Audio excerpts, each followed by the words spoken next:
Hey everybody, Why So Wookie here. In this video, just a quick update about the result of the Motor Glider test, which was done on the PUBG Labs on the PC version. Now, after the test and all the data's been collected, PUBG have finally decided that the glider will be coming to both console and PC during Season 6 to the regular game. Which is great news for us console players because we never actually got to test out the Motor Glider during the Labs experiment. So I'll be looking forward to that.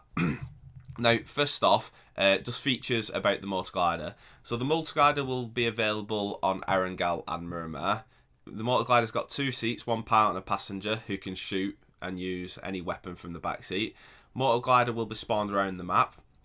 To take off, you have to be doing at least 65 kilometers an hour. You'll start to take off automatically once you hit 70.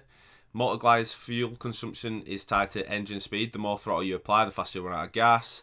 The Motor Glider will be spawned with an empty gas, fuel up before starting the engine. There's no maximum altitude you can reach, the sky's the limit, but the engine will start losing power the higher you go, and then it tells you a bit about the PC controls.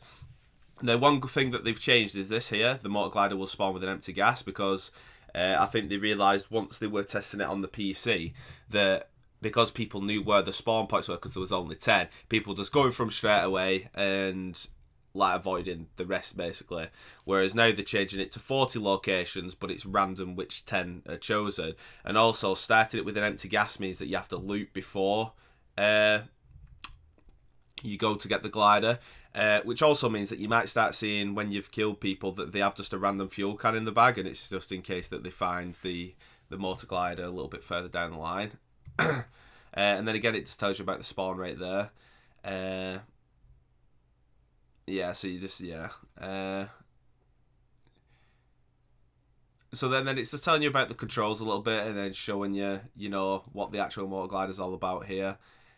So here's some of the stats that they got when they were testing it. So, survivors that dropped into Motor Glider mode played on average 4 times in 55 minutes per day, which is pretty good. 60% of the time, the Motor Glider was destroyed via crashing, so, fly better.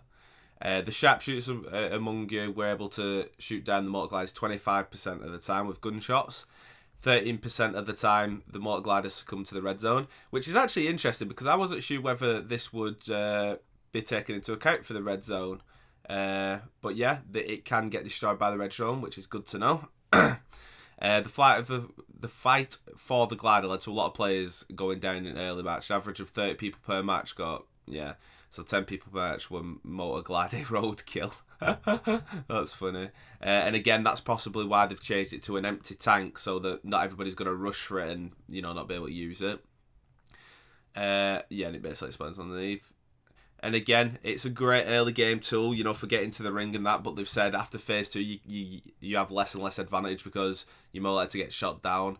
And then again, it just says, they're welcome to feedback and, they may change it in the future. So that's it. The Motor Glider is officially coming to PUBG console. It's going to the live servers on the PC on the January the 15th. Will be up to 2 weeks after that. So we might even be touching on the early of February. But hopefully we get it around the 25th or something like that, or 22nd. That'd be great. But yeah, I'll keep you up to date on that. If you enjoyed this video and found the information useful, consider liking and subscribing to see more.